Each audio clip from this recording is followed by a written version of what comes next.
Goraka gram 200ක් වගේ අරගෙන හොඳින් සෝදගන්න.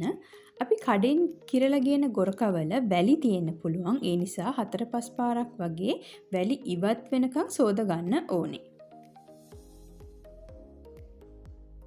ඊළඟට භාජනයකට සෝදපු ගොරකා ටික දාගෙන ඒක වැහෙන ප්‍රමාණයට වතුර දාලා පෙඟෙන්න තියමු.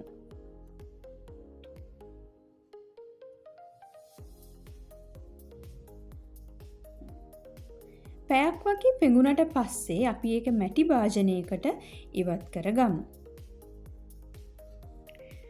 දැන් අපිට ලේසියෙන්ම ගොරකවල ඇට තියෙනවා නම් ඒවා ඉවත් කරගන්න පුළුවන්.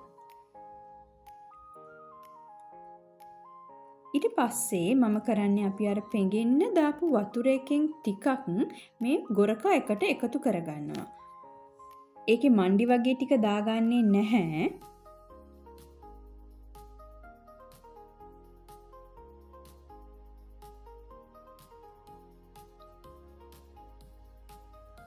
ඊට පස්සේ තැම්බෙන්න අවශ්‍ය ප්‍රමාණයට වතුර එකතු කරලා ලිපෙන් තියාගමු.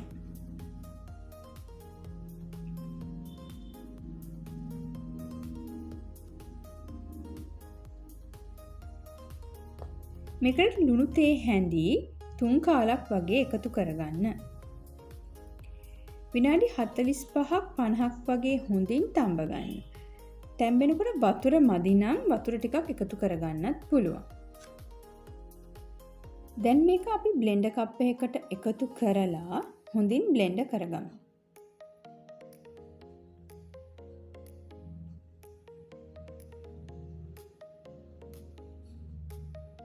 මේ වගේ හොඳ පේස්ට් එකක් එනකන් මේක බ්ලෙන්ඩ් කරගන්න ඕනේ.